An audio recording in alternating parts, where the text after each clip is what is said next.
afternoon. Hi, I'm Scott Stanton, better known as the Tombstone Tourist, and today we are in Mount Auburn Cemetery in Cambridge, Massachusetts, right around the corner from Harvard University.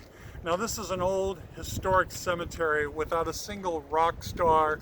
It's a lot of generals and congressmen and a couple of presidents from Harvard, but it is a spectacular, spectacular cemetery, and they offer plenty of tours. You should take one. But today you're touring with the Tombstone Tourist, and I'm going to show you the one that really stood out for me here. So follow me. Now, this gentleman is known as a prolific American performer. He is his best lines are probably "Listen to many, speak to few." There's something wrong in the state of Denmark. Another fabulous line of his is, "If you like pina coladas and long walks," no, that's a different quote. His most famous quote, "To be or not to be, that is the question." Yes, we're talking about the great American performer, theater, Shakespearean performer, Edwin Thomas Booth. Now, Edwin Thomas Booth is buried right up here. We're on the Atherton Trail here, but look it up on the cemetery map. Everybody's got it. Just a little difficult to find it. It's high up on this hill.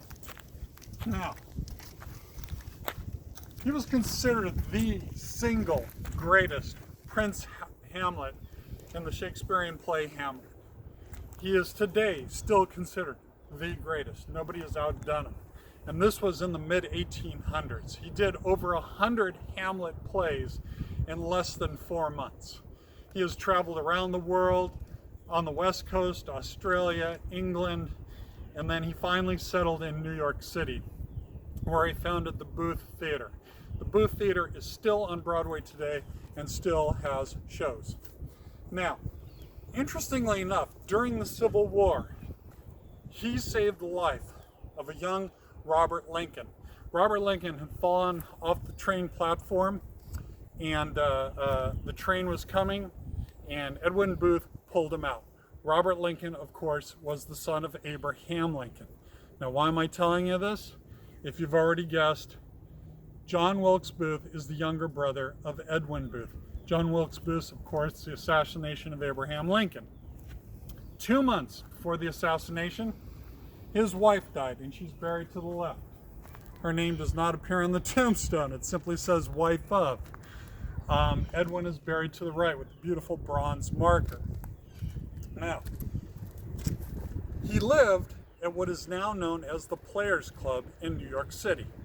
The Players Club is a private club for actors and performers only, but you can tour the club and see the apartment that he died in. It is exactly the day he died. They have kept it just perfectly. Across the street at Gramercy Park, the only private park in New York City, is a giant lifelike statue of Edwin Booth. Now, when he died, he left a huge legacy. A lot of his collection went to the West Coast to a relative. When she died in 1960, that was given to the University of California at Northridge. So if you're on the West Coast, you can see his collection there. If you're on the East Coast, you can go to the Players Club. And finally, the family home in Bel Air, Maryland, is now a museum with a host of a collection of his materials.